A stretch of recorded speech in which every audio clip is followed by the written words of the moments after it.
All right, what's going on, my friends? Second of a back-to-back tonight for the Trailblazers as they look to snap a three-game slide. The Chicago Bulls are in town. Tip-off at 7. Chris Burkhart will have Blazers game day at 5 right here in your home of the Blazers, Rip City Radio 620. Don't forget, each and every game streams live on our free iHeartRadio app. Tonight's injury report for Portland reads like a novel. Drew Holiday is out with a sore calf. Robert Williams will not play in the second of a back-to-back. Shaedon Sharpe is doubtful with a sore calf. And Jeremy Grant is questionable with an illness. He missed last night's game here at Moda Center. Joe Burrow was a full participant at Bengals practice today. He's close to making a return. Aaron Rodgers' status for Sunday's game against the Bears is still up in the air. Says safety will be the key in his return. Surgery is not required. Chicago is favored by 3. College football playoff rankings that popped yesterday. Ohio State, Indiana, A&M, and Georgia, your top 4. Texas Tech at 5. Oregon is at 7.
You know my process. If Michael Shacker is going to start the show with the great Phil Collins, I have to let it play out just a little bit to show respect for the man. I feel guilty every time I have to talk over him. Well, you just heard my update. I can't believe what the Trailblazers are faced with right now with the injuries that are going on. It absolutely stinks to high heaven. The Blazers right now are going through it, and mostly because they don't have bodies that are available. So tonight, Drew Holiday is out, and he's going to miss his 3rd straight game with that sore calf in the second of a back-to-back. Robert Williams is not going to play in the second of a back-to-back. And now Shaedon Sharpe is doubtful with a sore calf, and Jeremy Grant has been upgraded to questionable with an illness. And they've got the Chicago Bulls coming into town tonight with rest. So I really don't know exactly how the Trailblazers are going to navigate through this nonsense. It's tough. And so I guess what I'm trying to say is, like, don't panic over the Trailblazers right now with their play. And don't, fret or be worried. The production on the court is a direct result of, guys not being available. And I know that the mantra in sports, particularly college and professional now, I mean, heck, college is basically professional with the guys getting paid. Next man up, next man up. That's what you always hear guys talk about. And I understand why they have to take that approach and why they have to say that, because it is the reality. But the truth is, at some point, the next man up is not very good, or doesn't have experience, or isn't accustomed to playing the type of role that you're calling them to do. And that's when it becomes a problem. For instance, last night, guys like Caleb Love and Sidi Sissoko playing an expanded role. It's a problem. And with Robert Williams, I wouldn't play him either. For what? At the risk of trying to win a game against Chicago in November? I don't think so.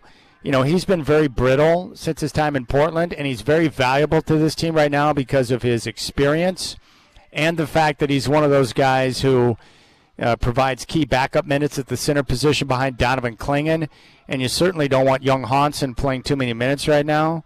So I think they're doing the right thing by being patient with Robert Williams. It's not worth forcing him into the second of 8 back-to-back when he played last night for a game against Chicago. So I'm not panicked about the Blazers. I respect the honesty and the approach that came from, head coach Tiago Splitter. yesterday before the game when he was asked about the defense and some of the fall off. He's like, hey, we don't have the bodies. Eventually, when you don't have Matisse Thybulle or you don't have Drew Holiday or you don't have Jeremy Grant, you don't have the length and the athleticism and the bodies that are accustomed to playing, good defense. And you're calling upon guys to do things that they're not used to doing. So there you have it. That's the situation with the Blazers. But I did appreciate the effort last night. They just ran into a wall in the third quarter coming off the 5-game road trip, and they didn't have the talent or the shot making to be able to go out there and get the job done. And you could see with a lot of the inexperienced guys who were playing, there was confusion on the offensive end, turnovers, mistakes, and that's going to come when you have guys being forced into a larger role that they're not used to. So, the Blazers just got to get healthy and get some guys back, and then we'll be able to get a good look at what they can do. But it's going to be a struggle in the short term, so I'm just preparing you for that. But it's okay. It's unfortunate. Everyone's got to work through injuries, and right now the Blazers have been hit with a rash of them. And it's also certainly a problem when you don't have a legitimate point guard on the floor, and that's what the Blazers are facing right now.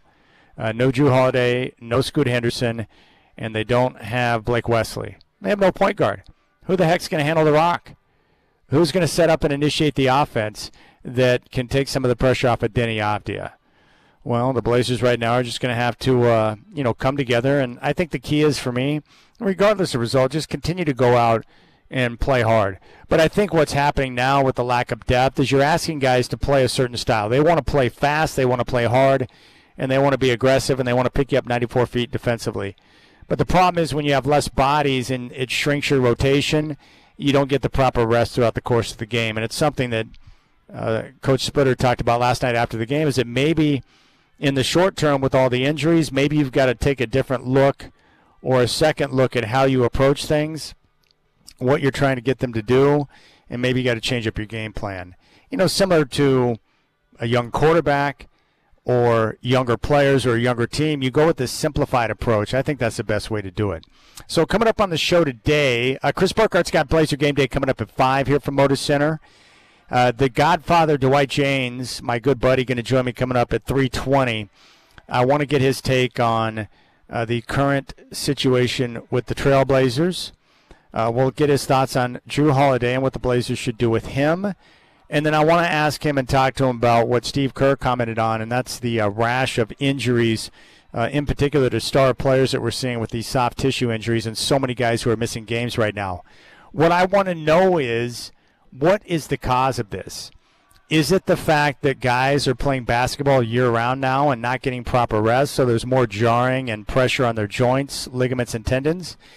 Or is it that guys are playing at a different pace and being asked to cover a much larger portion of the court now with the way the game is played with the spacing? Is it a combination of multiple factors? The Godfather, Dwight Jaynes, will join us. We'll get his thoughts on that. I also want to talk to him about Bo Nix and get his take on what he saw from the Denver Broncos against the Chiefs this past weekend. And we'll get his take on the Ducks and, how they sit. I think Oregon's in a prime spot right now. I think you Duck fans would agree. Just looking at the playoff rankings, it's very simple for Oregon. You handle business against USC and Washington, you're in the playoff. You lose one of those games, you could be hard-pressed to get in because of all the competition right now, and there's so many quality teams. There's not one dominant team, but there are a number of quality teams who are vying for a shot at the championship. I think Ohio State and Indiana probably are two best. Texas A&M remains unbeaten, and they're coming off that incredible come-from-behind victory over South Carolina. Georgia was certainly impressive in their dominant win against Texas, and their only loss coming at home against Alabama. Texas Tech only loss at Arizona State. They're coming off a beatdown of BYU. And then you've got Ole Miss with one loss, who has been very impressive. They struggled against Florida, but played a strong second half and got the win. And then you've got Oregon sitting there at number 7. Now, the big mover this past week, of course, was Oklahoma, who came off the win over Alabama. They're now in the playoff and ranked number 8, followed by Notre Dame and Alabama. BYU's at 11. Utah's been impressive. They're sitting at number 12, coming off a blowout win over Baylor. And Miami's sitting there at number 13. But credit to the Sooners. A lot of people thought they were crazy to jump into the SEC. But Brent Venables has done such a tremendous job with the defense. And then you look at the schedule they played this year. In their non-conference, they took on Michigan. And then they jumped right into conference play. Auburn, Texas, at South Carolina, home against Ole Miss, back-to-back road games at Tennessee and Alabama. And they finish up at home with 2 games against Missouri, very good football team, and then LSU, who's going through a bit of issues right now as they have fired their head coach, Brian Kelly. But Oklahoma's been very impressive, and their defense has been really good. And, that's kind of what I look at when a coach takes over a program. I look at their side of the ball, their strength. Brent Venables is a defensive guy, and all I can tell you is that the Oklahoma defense looks really good and dominant. And that's how they've been able to navigate that brutal schedule and have only 2 losses. And they're dumb because the Texas game, they rushed Mateer back too soon. He wasn't ready, and I think they should have played Michael Hawkins instead of Mateer, because then they would have that extra, excuse in front of the committee. It's like, hey, we have 2 losses, but the 1 loss we had, we didn't have our starting quarterback. And the committee takes that kind of stuff into consideration. But I like where Oregon sits right now, and I think Oregon just has to continue to fine-tune. I expect them to win this weekend against USC, and I expect them to beat Washington. And I really like the way Dante Moore is playing. I love the fact that they've been able to get back to some of their roots and running the football better the last couple of weeks.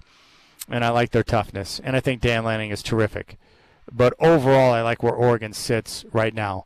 And I feel like Oregon's in the same boat as the rest of those teams are at the top of the rankings. Like, I could point to multiple teams, and I can make a strong case for why they're going to win the national championship. Ohio State. Their young quarterback, Julian Saint, has been terrific. They're probably the most talented roster in the country right now, and they're really strong at the line of scrimmage. They've been great. Indiana has maybe been the most dominant team. Their quarterback has been clutch in some big moments. They got one of the most impressive wins of the year at Oregon, and they're just mowing over their competition right now. Indiana looks terrific. For A&M, all I know is that they've got some quality wins on their schedule, including at Notre Dame. They showed resilience last week in that one over South Carolina, and I like their quarterback because he's a playmaker. Georgia, for the obvious reasons. Talented. They're getting better play from Gunnar Stockton. I love their head coach. And like Ohio State, they got one of the better rosters in the country. Not as dominant defensively as we have seen, but they're adequate. But they're starting to play better offensive football, and that could bode well for them come playoff time. For Texas Tech, defensive line is the best in the country. They've been running the football, good offensive balance. They're an underrated team that I'm not sure you want to face up with come playoff time because they're tough. Ole Miss, they've been terrific. Great athletes on both sides of the football. Great offensive play designer in Charlie Weiss Jr. And I'm a big fan of Trinidad Chambliss, their quarterback, and their running back as well. But Oregon, the same thing. Great quarterback play, great play at the line of scrimmage, running the football, and they've got great balance in their offense this year compared to last year. Oklahoma with their defense, Notre Dame with their offensive line play, and the quarterback, the young QB, who's been terrific. And I think Alabama throughout the season has been one of the best teams in college football. So I love it, man. This is what the playoff expansion has brought us. We got parity. It's wide open now, and there are multiple teams that are vying for that championship. The Godfather, Dwight James, is going to join me next.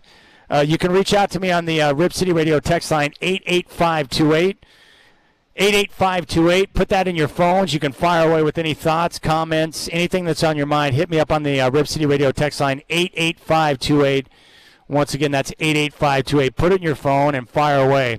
You got the Rip City Drive live from Moda Center here in your home of the Blazers, Rip City Radio 620.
All right, make sure you check out our next guest, DwightJames.substack.com. The Godfather is back.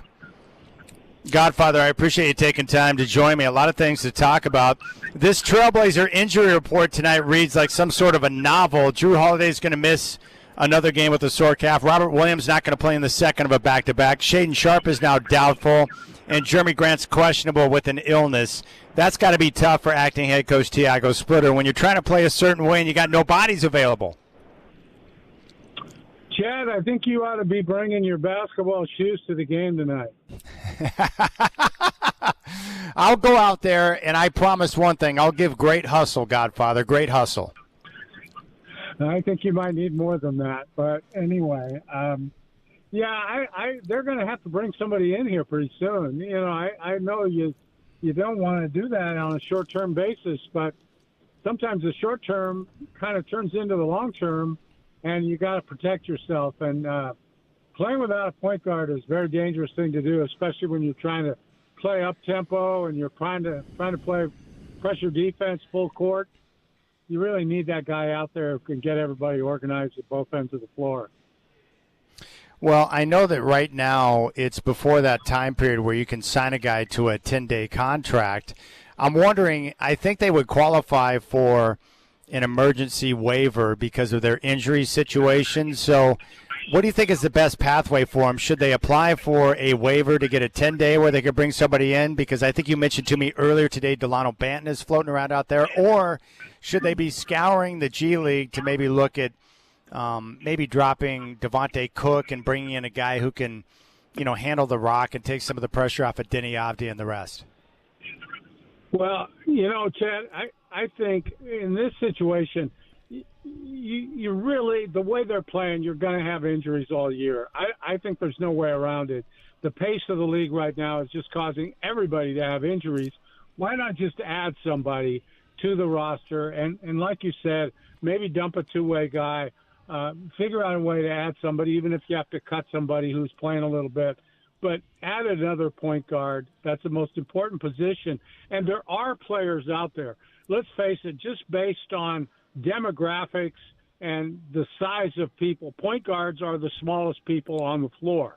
So there's more of them out there to choose from. It's not like you're looking for a 7-footer. There's not many of those on the planet.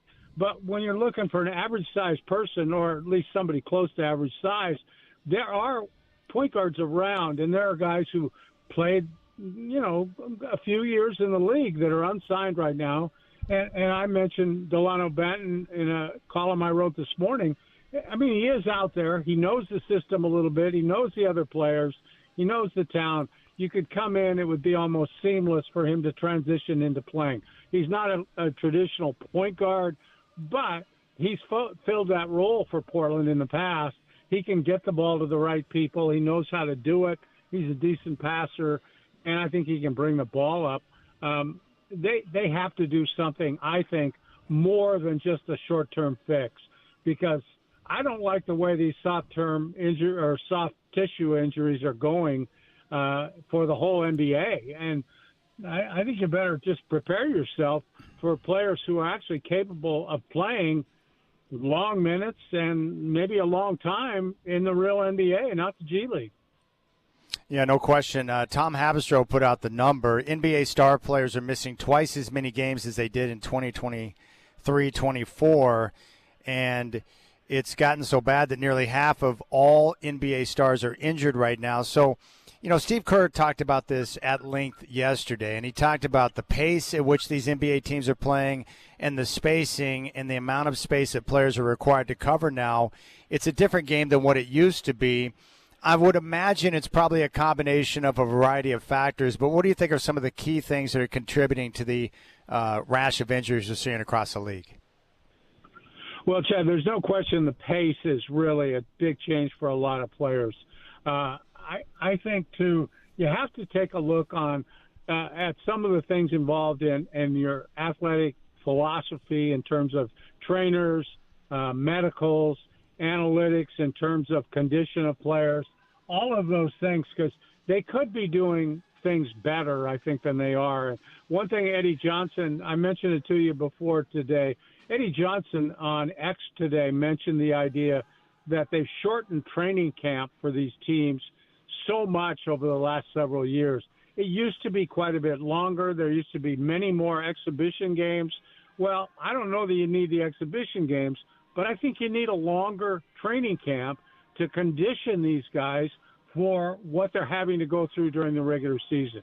They may not like that, and the players' union may not like that, but I think there's a way to kind of convince everybody that this is the best thing in the long term for having players better able to withstand the 82-game season. Because, Chad, you and I both know they're not going to cut the number of games down. As much as Steve Kerr wants to do that, they're going to be playing 82 games. I just think it's a fact, and it's not going to change. So you better get players in shape to play those 82 games better than they are now. Yeah, there's no way they're going to reduce the number of games, right? Simply from the standpoint that you need the inventory for your television partners, and there's no way they're going to do anything that would bring in less revenue, right? Ever. Yeah. And Chad, not only that, ask the players, yeah, you want fewer games. Are you willing to take a commensurate lesser salary for the fewer games? Because we're not going to have the money to generate the kind of money you're going to want for playing, so you're going to have to take a pay cut. I don't think there's many guys that are going to want to do that. No, because as Patrick Ewing once said, we make a lot of money, but we spend a lot of money. You're not kidding, man. They spend it like nobody else.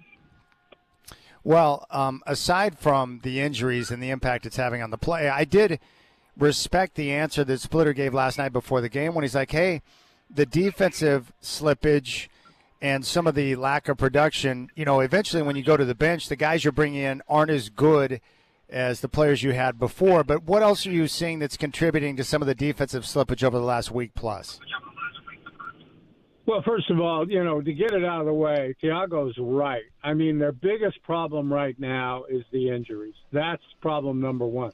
But I would also say that there has been slippage among the players who are out there. Foremost, their best defensive player has been Tumani Kamara, and honestly, he's just not playing defense like he did last year. There's no question, and you can look at the analytics any way you want, but his defensive rating is way different than it was last year. He's not getting the block shots, the steals. He's not taking the number of charges. Right across the board, his defensive net metrics are really not too close to what they were last year. That's a problem. And then across the board with the rest of the players, we're not seeing the kind of defense that we saw last season. There's varying reasons for that too. I think they keep. I really think they keep clinging on the bench too much.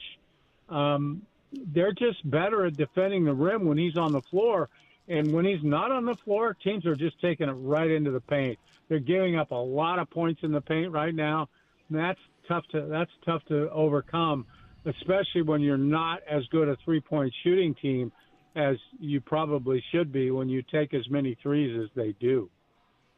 All right, I want to ask you about Tumani Kamara. I've got to be honest with you. Last night was the worst game I've ever seen him play. I mean, he was unsure of himself. He hesitated to take shots. It was a big struggle for him, especially on that 14-footer that went off the window and didn't even draw a rim. Do you think this is a guy who is struggling to find himself in this new system, or is he pressing with the new contract? What do you think's going on with Tumani? Because we know he's got the ability. I'm hard-pressed to figure out what's going on there. Yeah, Chad, you know, I think it's a little bit of all those things, and I also think that he probably is pressing a little bit with the new contract. We've seen that a lot of times where players get more money than they ever thought they were going to get, and all of a sudden they think they have to play beyond their means, play better than they've ever played to earn that contract. He's a good guy. I'm sure he's taking all this personally. He's trying to get better. But sometimes you get into that zone where no matter how hard you try to get better, things just get worse. And sometimes you just have to relax, let it flow a little bit, and just go out and play and have fun, because that's really a problem for a lot of players when they get a big contract. We're talking to the Godfather, Dwight James. You can read him at dwightjames.substack.com. Hey, Godfather, I know that you wrote recently about Drew Holiday, a player that you have a lot of respect for. What do you think is the best pathway moving forward with Drew Holiday and the Trailblazers? Well, Chad, you read what I say, and I really believe that this would be the perfect time. Well, it's not perfect now that he's hurt, but this is the time to move him. I think for his own good and the good of the team, he's the perfect guy to move. He's probably the most tradable piece they have right now because he's so well respected in the league. He's won 2 titles. He's been an Olympian. He is a guy you can move, even though he's making a lot of money. But championship teams are looking for players like Drew Holiday. And I think you need to clear the way for Scoot Henderson whenever he does get healthy enough to play. And then you got Dame coming in next year. So you're going to be fine for leadership next year. You're going to be fine for point guards once people get healthy. I think it's time to move him and get a really nice piece. You ought to be able to get a good draft pick or a good player for the likes of Drew Holiday. And I think there is demand for him, but you don't want to wait too long. You don't want to wait till some sort of a calf injury turns into a 3-month injury or something worse, and he's getting on in years. So when that happens, injuries take longer to recuperate from. So I would say the sooner the better on trying to find somebody who will give you something of value for him. I think it's time to move on. All right, I want to talk a little football with you. Let's go ahead and start with Bo Nix.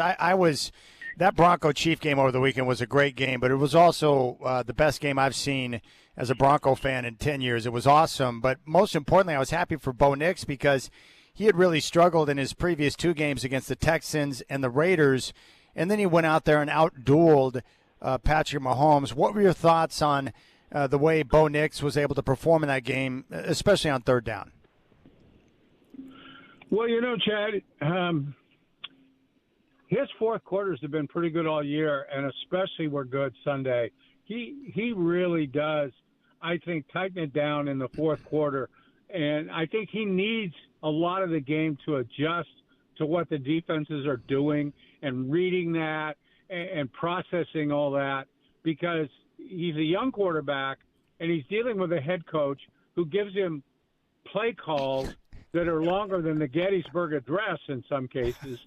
So he's got to process the whole play call and then get up to the line of scrimmage and try to figure out how that play fits with a given defense. And I think it's unfortunate for him that he's loaded down with all that from the boy genius that he's got coaching him. And it's unfortunate because he's not showing his true abilities. And I think when he came out, the one thing I knew he could do was process, read defenses, make decisions at the line of scrimmage.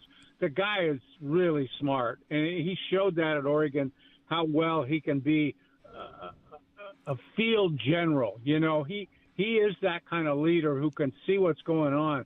And I don't think he's properly had a chance to show that in Denver because he's been so loaded down with that offense that Peyton continues to want to call, where it's like he needs an editor. He needs to cut some of those play calls down to a few less words. We're talking with the Godfather, Dwight James. I do feel like some of these offensive geniuses, and trust me, Sean Payton, he'll tell you he's a genius, but I feel like they try to show off sometimes with these long-ass play calls. Doesn't it feel like that? Yeah, well, he's a bit of a show-off anyway, don't you think, when you watch him on the sidelines? Oh, yeah. He struts a little bit for you on the sidelines, and even in the interviews, he's not shy at all about taking credit for things that go on. And Bo is fortunate because Bo belongs to him, and he's made that clear from the start. He saw Bo before anyone else did, and he drafted him sooner than anybody else thought he would be drafted, and so he's deeply invested in Bo Nix, which is the greatest thing you can ever have going for you in the NFL. When your head coach is that invested in you, he's going to give you every chance to succeed, which a lot of quarterbacks just simply don't get You might ask that kid Sanders in Cleveland about that, where I'm not so sure that his coach is real invested in him. Yeah, no question. One more question for you. I was looking at the rankings in college football. I don't know how you see it, but, like Oregon is right in the mix, and you've got all these teams, Ohio State, Indiana, A&M, Georgia, Texas Tech, Ole Miss, Oregon, Oklahoma, Notre Dame, Alabama. I feel like it's wide open this year. It doesn't seem like today there's a one dominant team that's going to run the table and win the championship, but I feel like Oregon's in the same boat that everyone else is where – you got a chance to go out there and win it. It should be a competitive playoff. How do you see it right now? Yeah, I think it is, Chad. I think you have Ohio State and then everybody else. I don't see anybody, even Ohio State, they haven't been tested, but it's been a real funny Big Ten schedule this year where the teams you want to see play each other haven't really played each other. And so, you look at Oregon right now and the way the top 25 is right now, they haven't beaten any of those. They haven't beaten any of those teams, but they haven't. They've played teams who were top 25 when they played them, but after they beat them, they weren't there. So that's kind of tough on Oregon. They're paying the price for that schedule. But your guy Bartu, I remember a lot of things he used to tell us on the air, and one of them was strength of schedule doesn't mean a thing. And I think I kind of still understand that. I get it the way he says it. And the Ducks are paying a little bit of a price. I think they should be ranked higher than they are. They played the number 2 team really tight and lost to them, but I think they're improving as the season goes along. I think it's a better Oregon team right now than it was earlier in the season. All right, I agree with that. All right, you got to read him, DwightJames.substack.com. Are you at Sonic right now? What are you doing? I was just going across the Canby Ferry on my way home. They have a ferry in Canby? Oh, come on, Chad. You didn't know that? I had no idea. Yeah, it's a world-famous Canby Ferry. And, it's a real quick way to go home when there's a lot of traffic on I-5. So, I was on there, and you probably heard when the guy said, okay, left lane, get off first, or whatever he said over the PA system. But, I was out in the middle of the river talking to you. That's awesome, man. All right, the Godfather, Dwight James. Hey, I appreciate it, buddy. Nice catching up, and I look forward to our Christmas dinner that's coming up soon at El Gaucho. Chad, I think we ought to make that an annual affair as long as you're going to pay every time. I agree. I'm with you on that, and we can always split the chateau as well. It's a beautiful thing. Yeah, I'm down. Like I say, as long as you're picking up the tab, I'm pretty much open for anything. Okay, well, I'm letting the world know right now. Hey, Ian, get ready because the Godfather and I are coming to your crib, man, and we expect great service, Ian. That's right. Get it done. All right, buddy. I'll talk to you soon, man. You're the man. All right.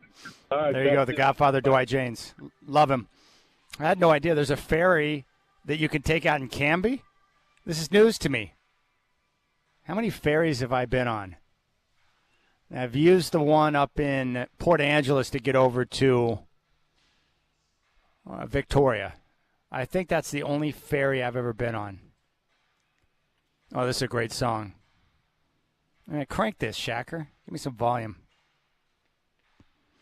This is a quintessential 80s tune and a spectacular one. Heart of mine. I love Dan Hartman. Like, this is a perfect 80s tune. It's spectacular. Is there really a ferry in Canby? All right, checking the Rip City Radio text line at 88528. It's your boy, East Coast Earl. I hope to see you at a Blazers game soon. What's up, Earl? East Coast Earl, of course, is the man behind the Culinary Institute out at Clark College. And an unfortunate Jet fan, I might add, and loves the New York Knicks.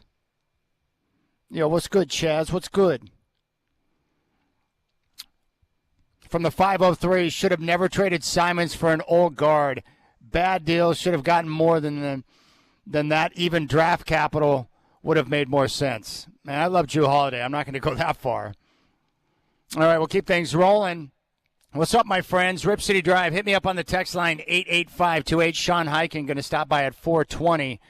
You got the Rip City Drive on your home of the Blazers. Rip City Radio 620. Big thanks to the Godfather.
Every time I hear this song, I think about one of the great movie franchises, Beverly Hills Cop and Detective Axel Foley.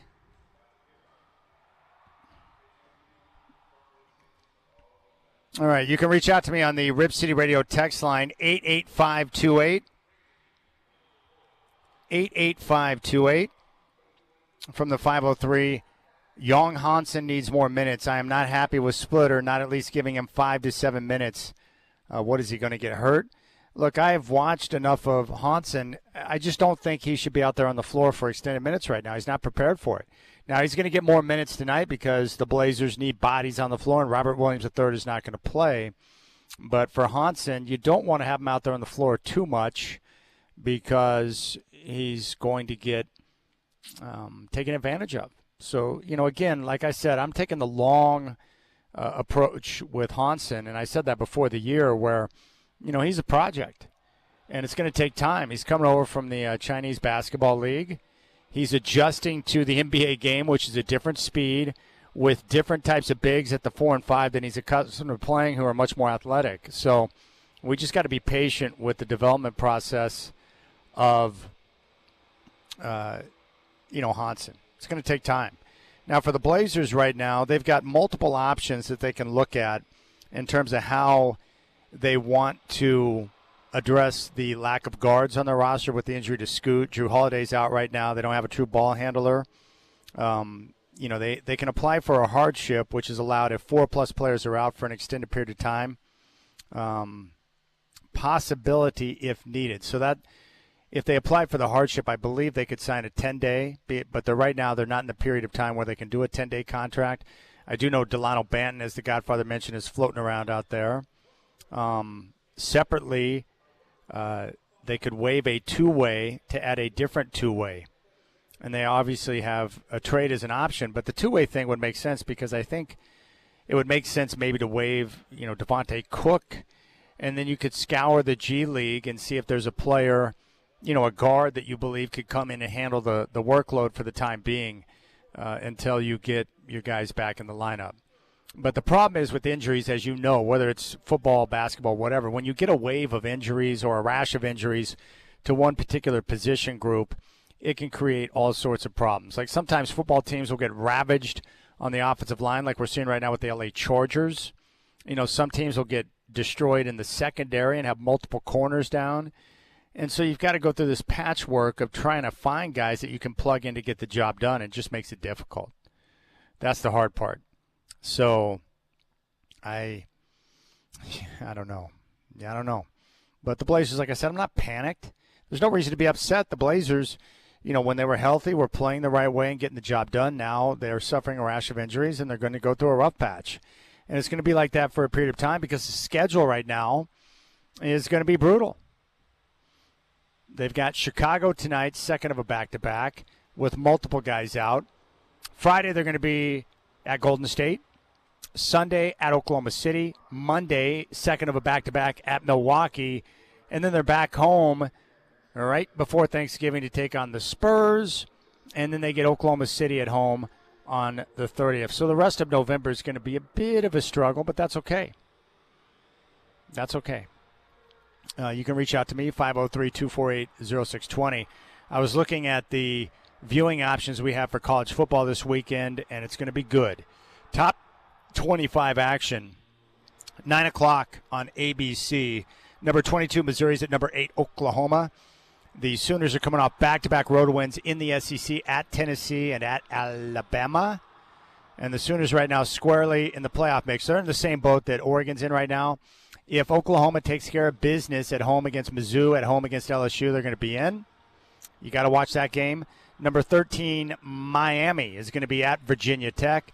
We know now who their coach is going to be moving forward, but the Hurricanes at 8-2 trying to win and stay in the mix for the playoff. That game is at 9 on ESPN. So two good games in that 9 o'clock window. At 12:30 on CBS, number 15, USC is at number 7, Oregon. The Trojans trying to do what they can to keep their playoff hopes alive. I love this matchup. The Ducks right now favored somewhere between 9.5 to 10.5 based on, what book you're looking at. But the reason why I like this game is I think it's a good test for Oregon right now. USC is, as much as we like to make fun of Lincoln Riley and his sensitivities and USC because they're USC, they're playing good football this year. And I like what Lincoln Riley has done with his quarterback, Jordan Mayava, but also the run balance that they've gotten back in the offense, playing Lincoln Riley-type football. And I think what happened, my own theory on this, he had Caleb Williams, for a few years at Oklahoma and then at USC for a couple of years. And I think what happens is when you have a dynamic playmaker at quarterback who can do so many different things, I think you're trying to accentuate that and showcase what he can do. And I think for a couple of years there, it got Lincoln Riley out of what he's most comfortable doing, and that's being a power running team that sets up the offense on the run and then utilizes the play action to put his quarterback in a position at big plays downfield.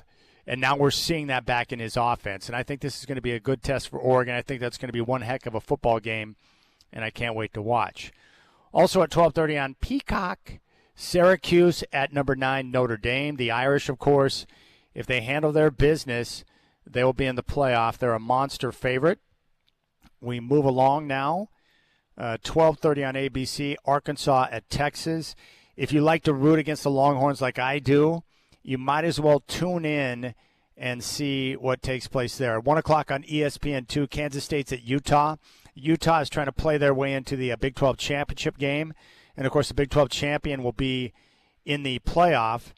And more than likely, you're going to get Texas Tech. And then there are a slew of other teams who are in play for that second slot in the Big 12 title game. But Utah's playing good football. And a great bounce-back year for Kyle Whittingham, one of my favorite coaches in college football. Later on Fox at 5, big game, number 11 BYU's at Cincinnati. The Cougars right now a 2.5-point favorite. There are a number of teams in the Big 12 who are going to be cheering for Cincinnati to hand deliver the second conference loss to BYU. And the number 25 Arizona State going to be at Colorado at 5 on ESPN2. All right, we'll keep things rolling. You can reach out to me, 503-248-0620. Sean Hyken, our Trailblazer insider from Rose Garden Report, is going to stop by and say what up at 420. We'll talk some ball with him and get the latest on the Trailblazers injury report and roster and what we can expect tonight with the Bulls in town. Tip-off's coming up at 7, and it's all right here in your home of the Blazers, Rip City Radio 620.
All right, second of a back-to-back for the Trailblazers tonight as they try to snap a 3-game slide. The Chicago Bulls are in town, tip at 7. Chris Burkhardt has game day at 5. Live from Moda right here on your home of the Blazers, Rip City Radio 620. Each and every game streams live on our free iHeartRadio app. Today's injury report reads like a novel. Drew Holiday is out with a sore calf. Robert Williams not playing in the second of a back-to-back. Shaedon Sharpe doubtful with a sore calf. And Jeremy Grant remains questionable with an illness. It's very possible the Blazers are down to 10 players tonight, and 3 of those would be two-way players. Joe Burrow was a full participant at Bengals practice today. He's close to making a return. Aaron Rodgers' status for Sunday's game against the Bears is still up in the air. Says safety is going to be the key for his return. Surgery is not required. And right now, Chicago is favored by 3. College football playoff rankings. The Oregon Ducks right now sit at 7.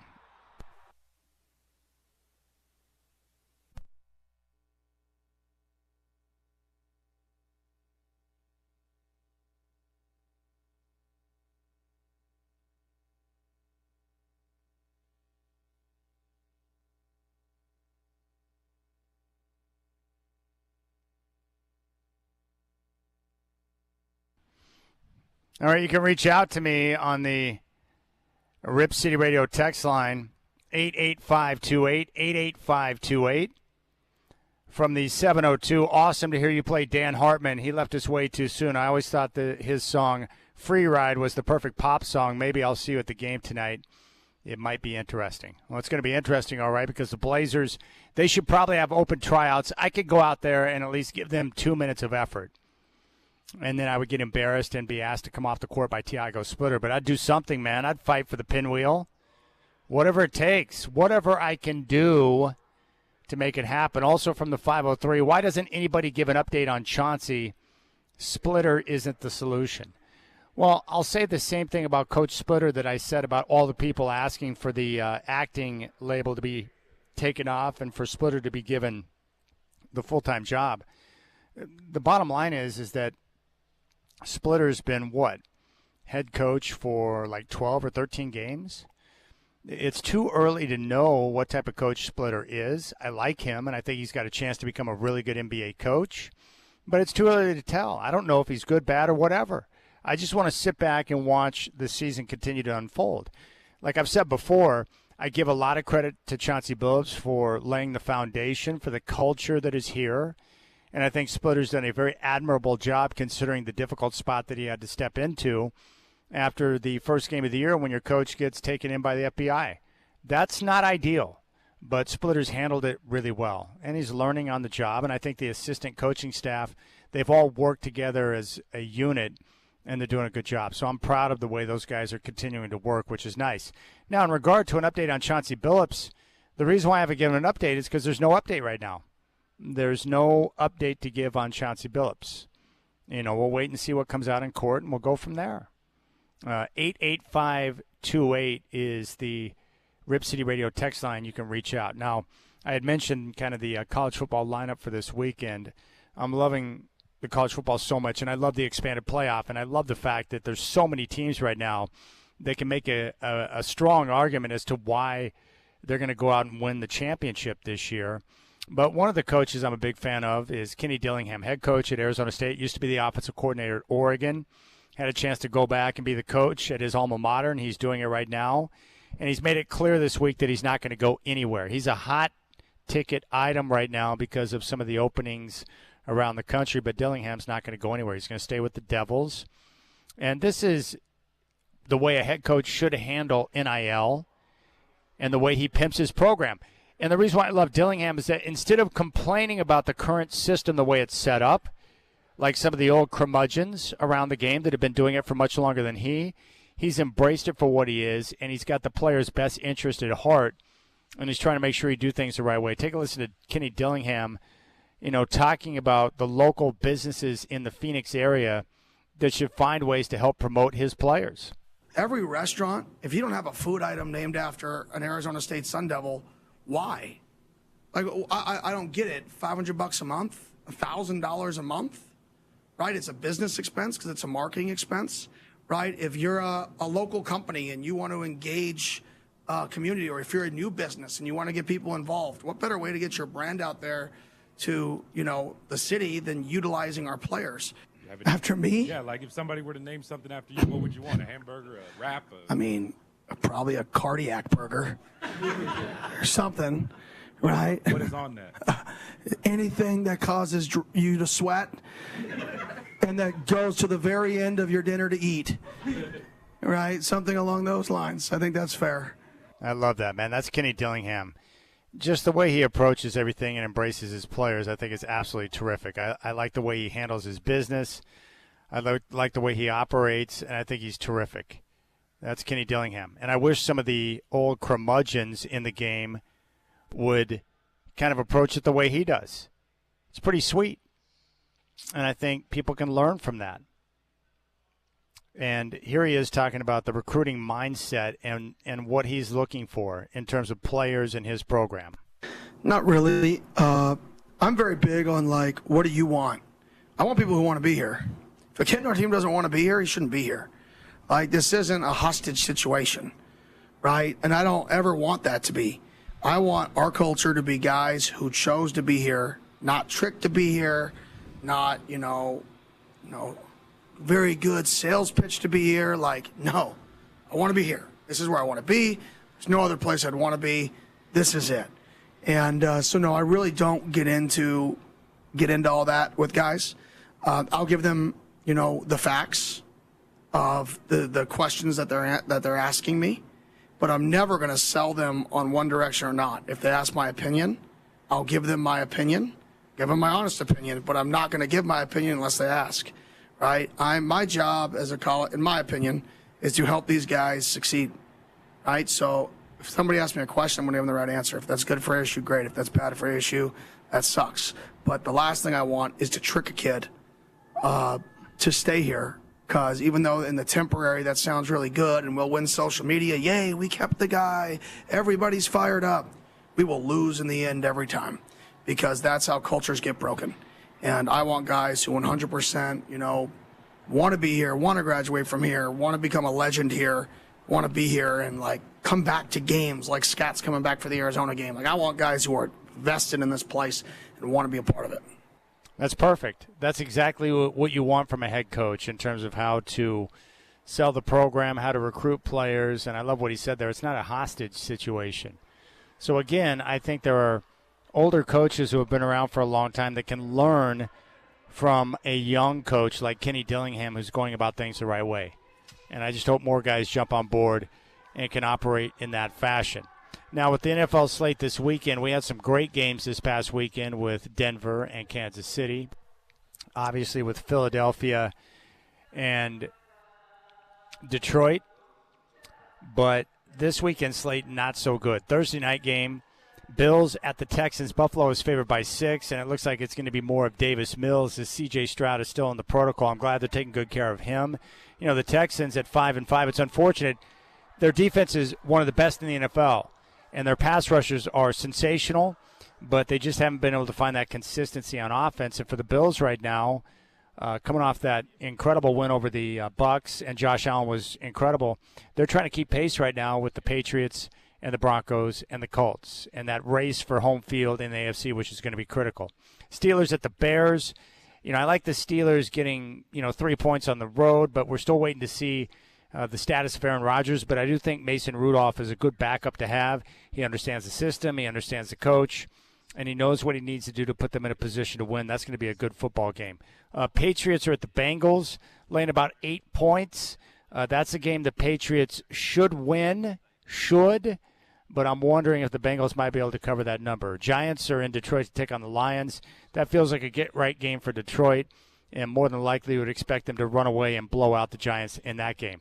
The Minnesota Vikings are at the Packers. Green Bay favored by 6. And I think for the Packers right now, trying to find their footing on offense and become more consistent, love their defense.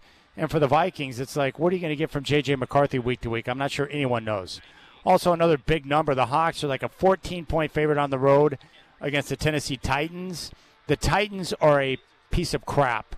And I would expect the Seahawks, who are coming off that, turnover-riddled day against the Rams, to get right in this game, and the Hawks have been very good as road favorites this year. And I think Sam Darnold's going to bounce back and have a big day connecting with Jackson Smith and Jigma. One of the more intriguing games of the day, 10 o'clock on CBS. The Colts are at the Chiefs in Kansas City at 5-5, a 3.5-point favorite. That line feels to be a little bit inflated. And here's what I wonder about Kansas City right now. Their defense doesn't look as fast as it has in years past. They've struggled to find consistency in special teams. They've had issues making big mistakes in big moments. And the Colts have been one of the most consistent teams throughout the course of the season. I wonder if this is going to be where the dam breaks and the Colts go in there and get the win and knock the Chiefs further down playoff contention in the AFC. It feels like it could be a situation where Indy's able to go in there and get the win. Jets are at the Ravens. The Ravens are fortunate, 5-5. They bounced back after a horrendous start with all the injuries, but their schedule lightens up, and I think they're on the pathway right now to reclaim supremacy in the AFC North. Another horrendous football game. Browns at the Raiders at 105 on CBS. The only thing that's intriguing here is Shedeur Sanders going to make the start, and we'll get a chance to see what he can do with a full week of practice, getting a chance to work with the ones instead of being thrown in at the end of a football game against the Ravens. As for the Raiders, they're just what they've always been, garbage. That performance they put on Monday night was awful. Their defense is bad. Geno Smith has been terrible, and that's just an ugly football game, but worth the watch just to see what Shedeur can do out there. Jaguars are at the Cardinals. Jacksonville favored by 3. This smells like it could be an upset spot for the Cards, who have been pretty bad so far this year. Inconsistency on defense, turnover issues, and we'll see what they can do. Jags and Cards, 105 on CBS. Eagles at the Cowboys. This is a big-time game for Dallas. You know, they did it on Monday night against the Raiders, but it was the Raiders. There's no doubt that Dak Prescott's having a big-time year. The question is, can they find the effectiveness and the balance in the offense against a team like the Eagles? And what I saw on Sunday night against Detroit, the Eagles didn't score big, but their dominance at the line of scrimmage and the way they're able to control that game was very impressive. And I think the Eagles are absolutely one of the best teams in football. They may have the best roster in football, and they're on a pathway now as defending Super Bowl champs to possibly get back. Falcons are at the Saints. That game's pretty much unwatchable. Michael Penix Jr. is going to be out for the rest of the year after a knee injury. And you've got a good one on Sunday Night Football. The Bucs are at the Rams. The Buccaneers have suffered from significant injury problems. Baker Mayfield's coming off a big-time performance against the Bills and a loss. And the Rams right now in full control of the NFC West and one of the legit contenders in the NFC. And Matthew Stafford is playing MVP-type ball. Been very impressed with him. And then a sneaky good game on Monday night. Panthers getting 7 points at the 49ers. San Francisco, I mean, you can make an argument that Kyle Shanahan should be Coach of the Year this year with the work he's done with the roster that's been devastated by injury. Brock Purdy is back in the mix. And the Panthers are getting very good play from their quarterback, Bryce Young. And they're coming off a nice road win in Atlanta where they put together a sweet 2-minute drive to even up the game, and they won it in overtime. And I like the way they run the football. They've got good balance on their offense. But the question is, can they get enough defensively to slow down that 49er attack? All right, we'll keep things moving along here. Coming up next, Sean Hyken, who is our Trailblazer insider from Rose Garden Report, is going to join us next. And we'll go through the novel, which is the Trailblazer Injury Report, and what we can expect tonight against the Chicago Bulls. You can reach out on the Rip City Radio text line, 88528. 88528. If you got a question for Sean Hyken, reach out, 88528, the Rip City Radio text line. We're live here from Moda Center. Tip-off with the Bulls at 7. Chris Burkhart's got game day coming up at 5 on your home of the Blazers, Rip City Radio 620.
All right, if you got questions for Sean Hike, and he's going to be with me for about the next 20 minutes, just reach out on the Rip City Radio text line at 88528. 88528. He provides the best local coverage of your Portland Trail Blazers. And I would encourage you to subscribe. I am a yearly subscriber to the Rose Garden Report. And by supporting Sean, it gives him even better access to road trips and the team and everything that you want in terms of coverage. But I do believe he is the best. You can check him out at rosegardenreport.com. So, Sean, the first question we have on the Rip City Radio text line for you is, when is Blake Wesley coming back? What's the latest, and what's the timeline for him officially? Well, they said 8 to 12 weeks. So that would have put him at probably late January, early February. But, I saw him in the locker room yesterday, and he's not on crutches anymore, but he's walking around with one of those, I guess you call it a scooter, but it's the thing where you rest one of your knees on the thing and you wheel it around, like he's walking on one leg and wheeling it around. It's never a good sign, looking at tonight, that the Blazers PR. So the Blazers PR account tweets out the injury report when they submit it to the league office. Yeah. It's never a good sign when it's a thread and it's multiple tweets. Yes, because you ran out of characters. So you want to, and they don't have the unlimited characters. They're not paying the $8 a month or whatever it costs to have the unlimited characters for their PR account. All right, this reads like a novel, but let's go through this. So Scoot Henderson is out with a hamstring tear. Drew Holiday is going to miss his third straight game with the calf strain. Dame, of course, is out for the year. Matisse Thybulle, left thumb ligament tear. Blake Wesley with the foot fracture you just mentioned. Robert Williams, the third, of course, not going to play second of back-to-backs.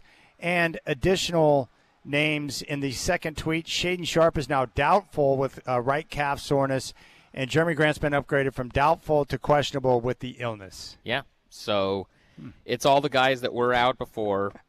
We knew Rob was probably not going to play back-to-backs because I don't think Rob's played a single back-to-back since he got traded to Portland, which has, that's just kind of what they have to do with him given his injury history going back to when he was in Boston. The Shaden one is concerning to me because he was dealing with some calf soreness earlier on in the season. Yes. If you look at the injury report, there were a couple of games early on. He was listed. Where he was listed as probable with calf soreness, but just kind of as a way to note that it was a thing. And that also might have contributed to some of his shooting struggles the beginning of the season. He had turned it around lately. He's had a great couple of weeks since he had that kind of rough start to the season from a shooting standpoint. But it seems like this might have just flared up again. And then with Jeremy, I guess he just wasn't feeling well yesterday, and they don't know yet. I'm going to guess he probably doesn't go tonight. But if they're listing Shaden as doubtful, that means he's probably not going to go tonight. Yeah, I don't expect Shaden. And let's say we know Drew's out. Yeah. We know Shaden's probably not going to play. Let's say Jeremy doesn't play. Who the heck is going to start? So it'll be, the Tamani, Tumani, Denny, Kling, and those are the three regular starters that are still in. They'll probably go Chris again, like they did last night. City, Sissoko, that's probably where they're at, unless they want to start Caleb Love at the 1, and I don't know about that. I don't know if that's really what you want to be doing. You don't really have a lot of options here. Rayon Rupert, is that what you're going to do? Is that who you're going to start? I don't know about that. You know what's really unfortunate, too? The Chicago Bulls are not the best team in the NBA, but they're coming in with rest after their win over the Nuggets in Denver. Mm-hmm. But this is a team that scores really well. Yeah. And I just don't think the Blazers are going to be able to keep up with the points the Bulls are going to put up on the board tonight. And they're pretty much at full strength, at least as far as their main guys. Kobe White missed the early part of the season, and he's coming off the bench now. But he's back now, so yeah. he's so. Josh Giddey's a problem. Yeah. Obviously, Nikola Vucevic is having a really good year.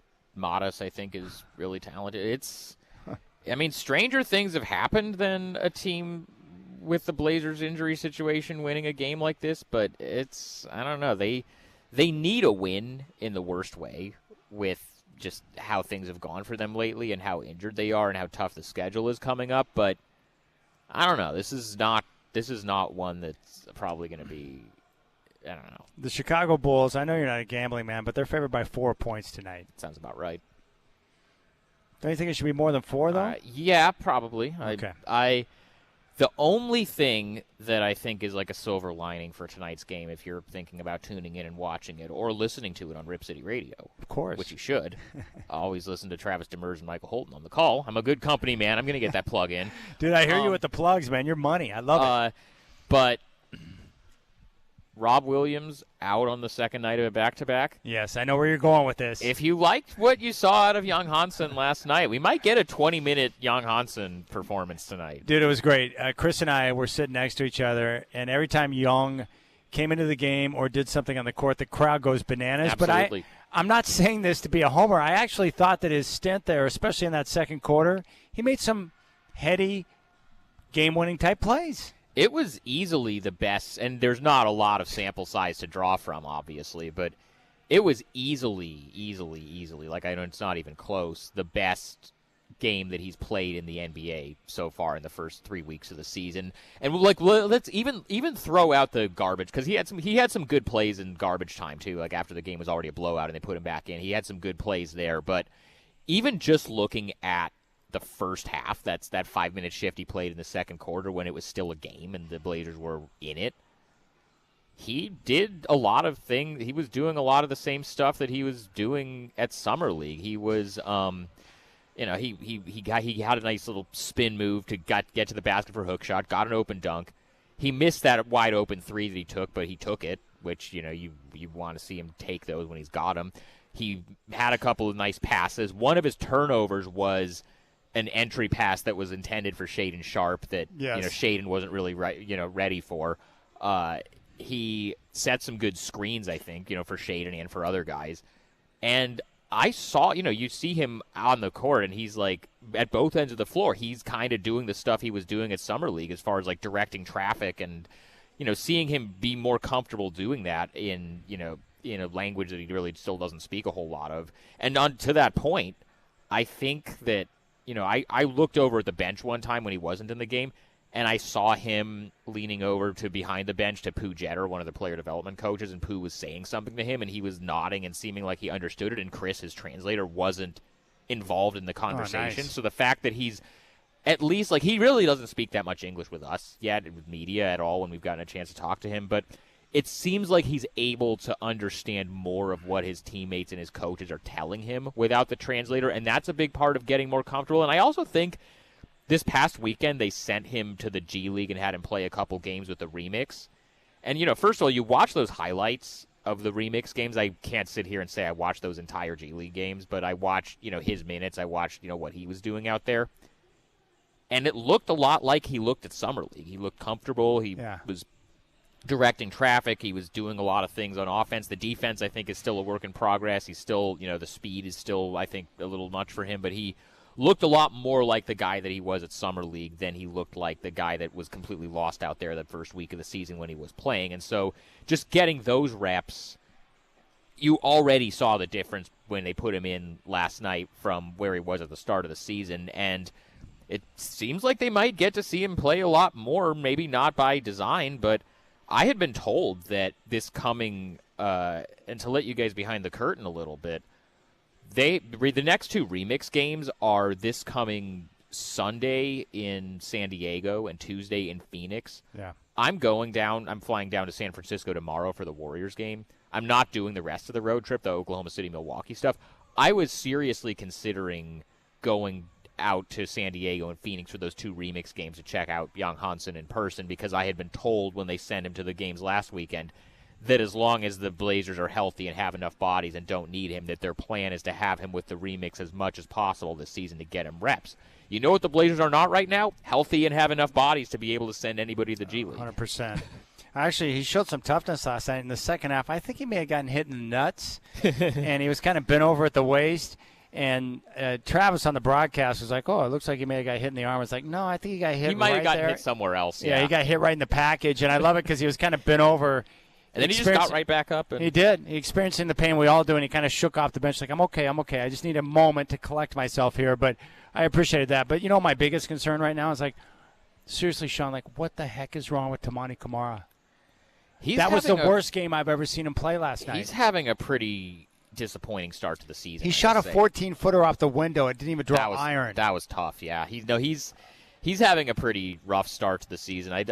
What is it? Is he having an issue adjusting to the new system with the offense and the way they're playing, or is he pressing because he got the new deal, or a combination? I think it could be a combination of both. And we were talking to him last night after the game in the locker room, and we asked him, like, how frustrated are you with the loss? And he said, like, I'm frustrated with my own performance. I know I can play better. It's kind of a similar thing to, like, when we talked to Denny after, that last possession of the regulation of the Dallas game where he was like, yeah, that's my fault. I messed that up. I know I can be. But Tumani knows that he's not himself right now for whatever reason. And he kind of said, look, everybody kind of has their ups and downs, and he's in a kind of a down stretch right now.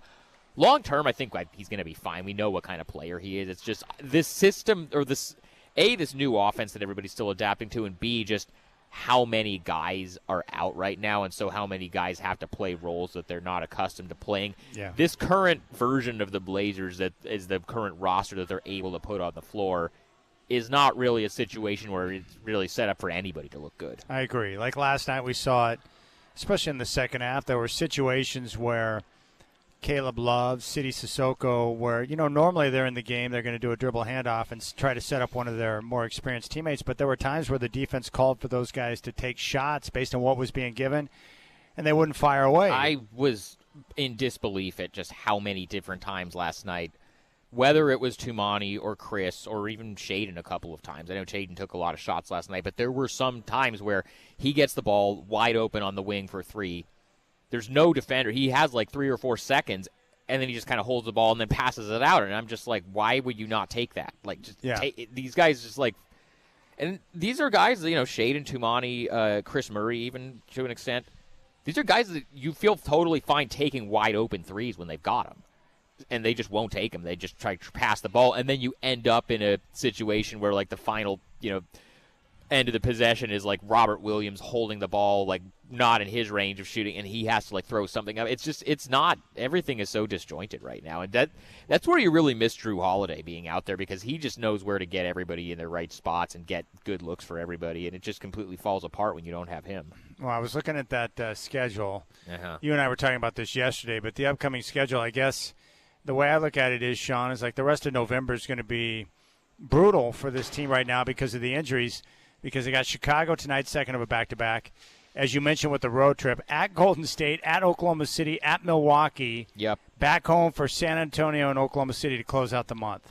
That's horrendous. Now, to be fair, the Bucks are not going to have Giannis. I know. The Spurs are not going to have Wemby. But if the Blazers have 10 guys and it's two still ways. like they still probably won't. They're still probably and also that Bucks game. Even though they're not going to have Giannis, that's still the second night of a back-to-back for them after they will have had to play Oklahoma City the night before. That's tough. And then you go to you go to the beginning of December. They have a road trip against Toronto, who's like kind of a middle of the pack team in the East, but they got off to a rough start of the season, but they've started to win more lately.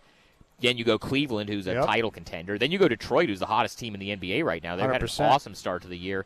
And then you got Memphis, who's not that good, but they're kind of in the same situation that these guys are in, where they have a ton of injuries. But 3 out of 4 games on that road trip are games that they will. There's no way they'd be favored in, no matter who they kind of have. So that's tough. It's not a good stretch they've got coming up. All right, Sean Highkin is with us. I haven't talked to you about this since it went down, but Nico Harrison getting fired. Yeah. Not a stunning situation, huh? No, I think it was pretty untenable for him to still be in that job where, And by the way, Luka looks pretty good right now. Yeah, he looks all right. He looks like he's in shape. He's doing, it's the Lakers are having a great year. You hear stuff you hear, and I heard some of this stuff when I was in Dallas on this last road trip. Mavericks players felt more comfortable playing on the road than they felt playing at home because they were getting the fire Nico chants, and they didn't feel like their home fans were cheering for them because they were just so mad at Nico. They weren't. They wanted him the fans wanted them to lose so Nico would get fired. And they got their wish, and now just so think about it. Obviously, the lottery went the way it did. Imagine how screwed the Mavericks would be as a franchise if they hadn't gotten Cooper Flag. Oh, they'd be totally effed. And Cooper Flag looked awesome in that game against the Blazers, by the way. That's probably the best game he's played as a pro so far. Like, I know it's been a little bit rough for him early on because they're thanks for the timing, Coop. Because they're basically making him play point guard, and he's never played point guard before. But, I'm 0% worried about him during that rough start. He's going to be fine. And he's going to be great. But now it's like, okay, they have to figure out how to now. They had like a generational superstar with Luka. They successfully built a team around him that went to the finals and maximized his strengths. Decided that wasn't actually what they wanted to be doing. Traded him. Now they get bailed out and they get another guy at 18 who has a chance to be a superstar. Now they got to figure out how to build around him, even though, they've got to find a way to trade Anthony Davis. I don't know what the market's going to be for him. It's not going to be like this thing where you get like 4 first-round picks or whatever. They don't really have any. They have their own first this year, so they're probably going to end up tanking. But they don't really have any firsts going forward because they traded all of them for, win now guys when they were building around Luka. Like it's a pretty tough situation. Pretty much. Yeah. But yeah, the talk I thought was nonsense. I've seen floating around the last couple of weeks is how with this upcoming NBA draft that Cooper Flagg may not be the number 1 player selected. Yeah, it's like, get the flip out of here with that. I don't know about Cooper that. Flagg's gonna be awesome. Yeah, he's gonna be fine. He's so young and he's playing a position that he hasn't played before. He's gonna be fine. Yeah. I actually like the idea of the Mavs now that they've got Coop. Why not just tear it down and just rebuild it? Yeah. And they were fortunate enough to get Cooper Flagg, but restructure the thing and build around that guy. Yeah, I mean, I think that's what they're gonna end up doing. Yeah. All right, Sean Highkin is with us. So, what else is going on? What are you going to pay attention to tonight? Like for a game like this, where the Blazers are so shorthanded, is it Young Hansen? Well, like what are you most interested in tonight? Well, we talked about the Young Hansen stuff. Like this is if there's ever a situation where he can come in and get real minutes, that's got to be it. But the one shot, man, he had that 3, which would have given Portland the lead in the first half. That also would have just brought the house down. Oh yeah, the roof would have come crashing down. He still has the one thing he still hasn't done in the NBA is hit a 3-pointer. He hit a bunch in that preseason game against the Kings, but that's the one thing he hasn't done since the season started. We may get a Hansen 3 tonight. I mean, they need anybody who can score. Anybody who can score in any way is probably going to be good tonight. All right, there you go, Sean Highkin. He is your Trailblazer insider from Rose Garden Report. Go to rosegardenreport.com and become a subscriber. Support his work. It's awesome, and he is the best. He provides the best local coverage of your basketball team right here in Portland. All right, man. Enjoy the I can't wait until you get down to the presser with Tiago Splitter before the game so he can talk about the injury report. That's going to be fun. He loves doing it. We love doing it. It's awesome. This is why we do it. All right, Chris Burkhart's going to join me next. Game day's coming up at 5. Tip-off with the Bulls at 7. Big thanks to Sean for joining us. You got the Rip City Drive on your home of the Blazers. Rip City Radio 620.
All right, you can reach out to us on the Rip City Radio text line, 88528.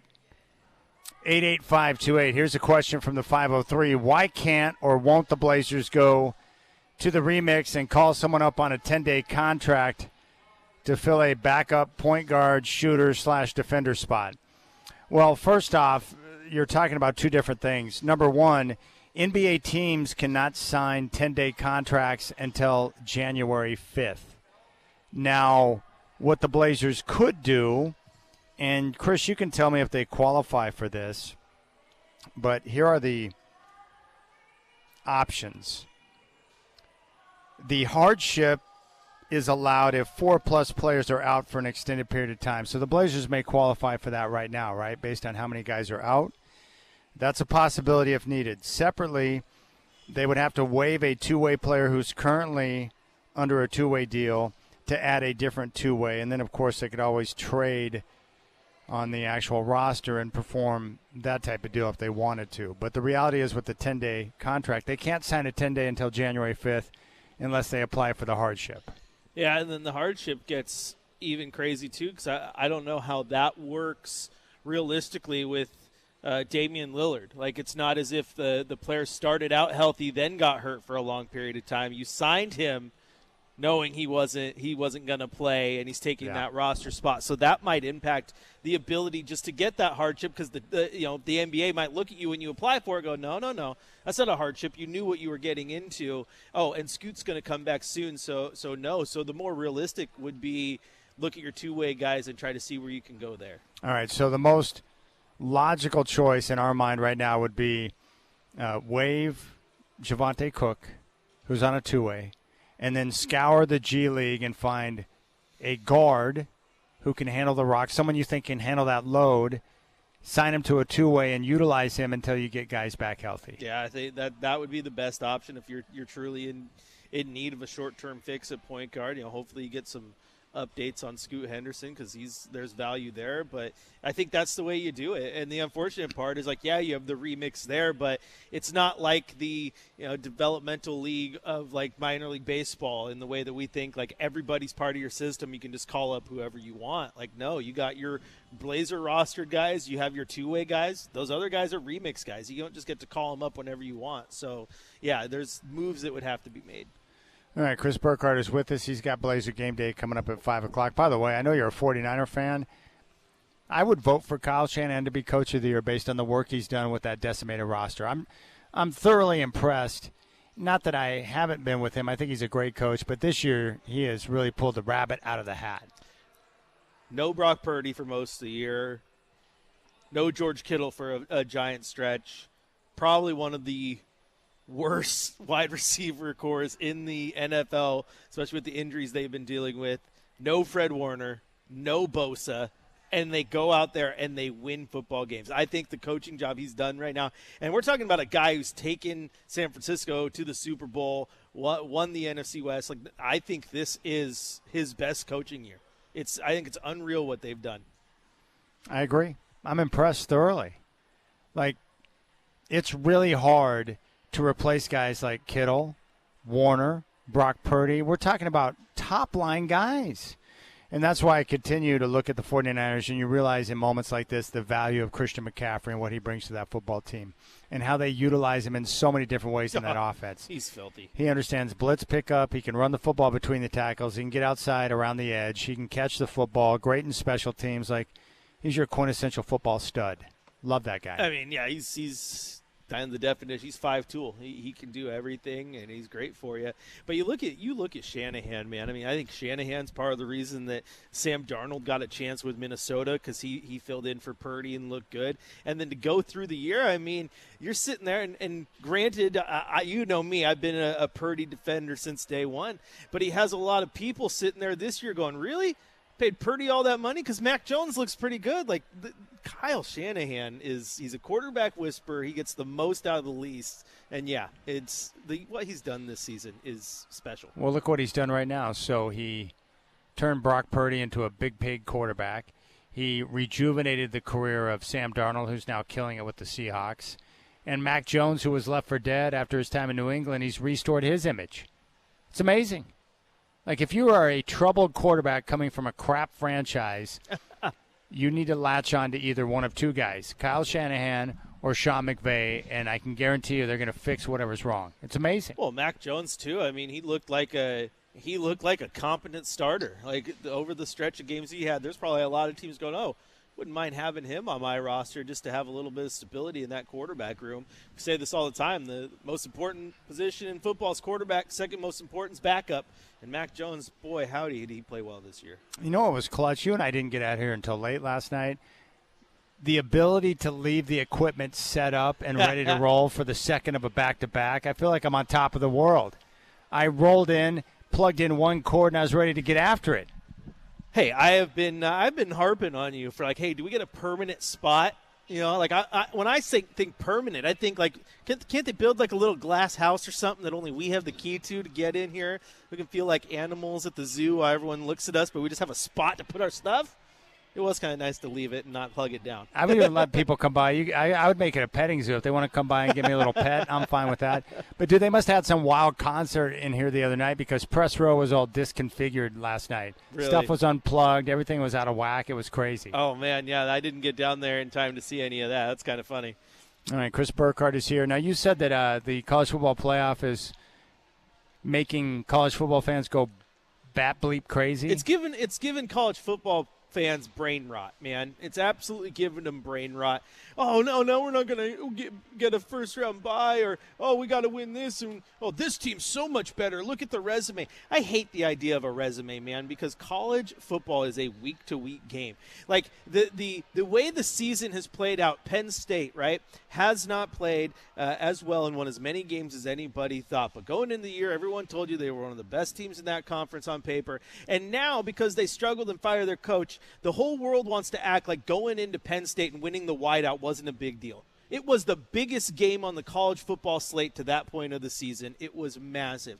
People want to act like beating Iowa isn't a big win. Iowa has 4 losses by a combined 15 points, all the top 25 teams.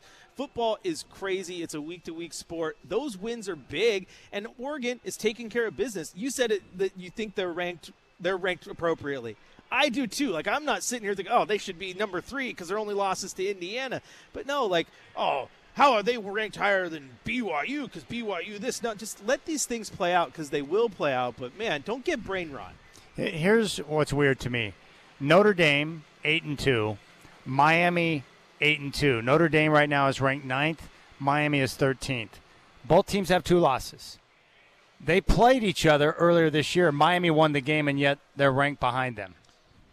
Well, I didn't say that the college football playoff committee wasn't free of brain rot either.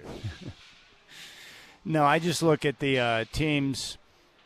I love what we have right now and what we're looking at for the potential playoff because Ohio State, Indiana, A&M, Georgia, Texas Tech, Ole Miss, Oregon, Oklahoma, Notre Dame, Alabama. Like, all of those teams can make a case for why they're going to win the national championship. I love the parity. I love the wide-open nature of it. I think it's fabulous. It's incredible. This is what you want as a college football fan. And there are people who still pine for the old day of a BCS or this and that. But you know what? I love the idea that my season isn't over because my team lost one game. You know, especially, like I said, football's a week-to-week game. We have seen the mightiest of teams fall on a random Saturday because you never know what's going to happen in between those goalposts, man. You got to just take care of business. But here's what's beautiful. Like, Ohio State's ranked number 1 right now. Arizona State is ranked number 25 in the latest batch of college football playoff rankings. Arizona State right now at 25 still has a pathway to the Big 12 championship, which would give them access to a potential playoff again. Never before have teams across the board or across the nation had access like this. And I think that makes the game great. It's going to lead to the Cinderellas of college football that we love about the NCAA basketball tournament, right? It's beautiful. All right, coming up next, Chris Burkhardt's got game day. What do you got coming up on the show, brother? I don't know. I'm still catching up from last night. I almost just sat here with the equipment. There was no point in going home. I know, we should have pitched a tent. Hey, we're going to talk about Young Hansen, though, because I think we're going to get a healthy dose of him tonight. All right, you got it. Here's one from the 503. Indy, Notre Dame over Miami is horse poo. Oregon and Oklahoma for the Natty. I love it, man. Reach out. You can hit up Chris at 88528 in the Rip City Radio text line. Big thanks to Michael Shacker. Blazer Game Day is coming up next with Chris Burkhardt. Tip-off with the Bulls coming up at 7 on your home of the Blazers, Rip City Radio 620.